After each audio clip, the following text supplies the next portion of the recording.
இன்னைக்கு வந்து teachers day, ஆசிரியர்கள் தினம் அப்படின்னு கொண்டாடப்படுது. எல்லாருக்கும் டீச்சர்ஸ் டே வாழ்த்துக்களை சொல்லிக் கொள்கிறேன். ஆமென். ஹாப்பி டீச்சர்ஸ் டே.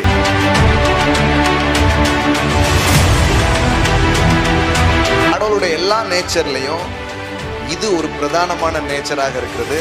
தேவனும் ஒரு ஆசிரியரே.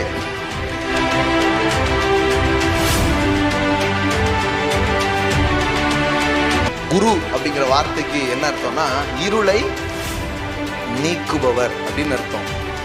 ஸோ இருளை இந்த உலகத்தில் இருக்கிற சில அறிவுகளை கொண்டு சில இருளை நீக்கலாம். ஆனால் வாழ்க்கையில் இருக்கிற மெய்யான இருளை இந்த குருவால மட்டும்தான் நீக்க முடியும். ஆமென்.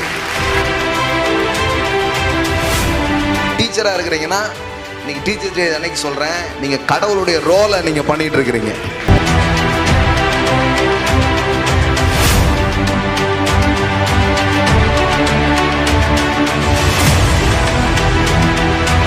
நான் உனக்கு போதித்து, அந்த வசனத்தை தான் நீங்க சொல்ல வந்தேன்.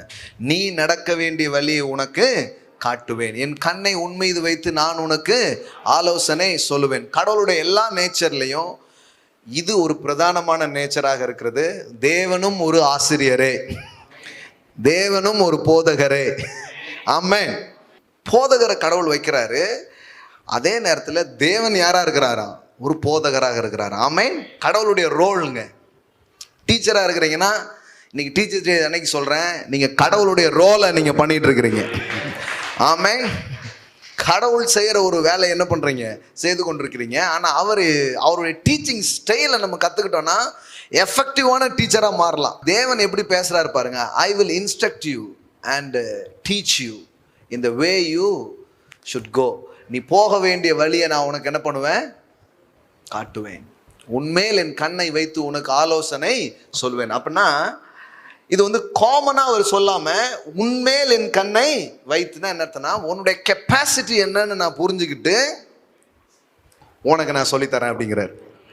உன்மேல் என் கண்ணை வைத்துனா என்ன? Special care. நம்ம ஏன் தனியா டியூஷன் வைக்கிறோம்? ஏன்னா டோட்டலா டீச்சர் சொல்லி கொடுக்கும்போது கண்ணை வைத்து நடக்காது. இப்படிதான். ஏன்னா ரெண்டு கண்ணை ஒரு ஆள் மேலே வைக்கிறதுக்கு வாய்ப்பே இல்லை. அதனால பொதுவாக தான் கண்ணை அங்கங்கே வைப்பாங்க. அதனால வைக்க முடியாது. அதனால தான் தனியாக ஒரு டீச்சர்லாம் கூப்பிட்டு என்ன பண்ணுறோம், அப்போமாவது படிச்சிருமான்னு நம்பி என்ன பண்ணுறோம், சில முயற்சிகளை செய்கிறோம். கர்த்தரே வாய்க்க பண்ணுவார். நான் உனக்கு போதித்து நீ நடக்க வேண்டிய வழியை உனக்கு காட்டுவேன், உன்மேல் என் கண்ணை வைத்துன்னு அர்த்தம்னா, அங்கே பார்ப்பா, உன் வீக்னஸ்ஸு, உன் ஸ்ட்ரென்த்து, உன்னுடைய லேர்னிங், அந்த கெப்பாசிட்டிலாம் எனக்கு தெரியும். வேதவசனம் சொல்லுது, அவர் கரவலாடுகளை மெதுவாய் நடத்துகிறார். அப்படின்னா என்ன அர்த்தம்? எல்லாரையும் ஒரே மாதிரி நடத்துறது இல்லை, எல்லாருக்கும் ஒரே மாதிரி போதிக்கிறது இல்லை. இவர் எப்படிப்பட்ட ஆசிரியர்னா, மாணவனுடைய கெப்பாசிட்டியை, மக்களுடைய கெப்பாசிட்டியை புரிஞ்சுக்கிட்டு ஸ்பெஷலாக கவனிச்சு அவனுக்கு ஏற்ற மாதிரி அவர் சொல்லி தருகிறாரா. ஆமென். என் கண்ணை உன் மீது வைத்து நான் உனக்கு ஆலோசனை சொல்லுவேன். அப்போ அவங்க தேவன் ஒரு சிறந்த போதகர். எல்லாம் சொல்லுங்க, போதகர். அதனால சில இடத்துலலாம் இயேசுவை வந்து அப்படியே கூப்பிடுறாங்க, ரபி அப்படின்னு கூப்பிடுறாங்க. ரபின்னா என்ன அர்த்தமா? போதகரே, டீச்சர் அப்படின்னு என்ன பண்ணோம் அர்த்தம்.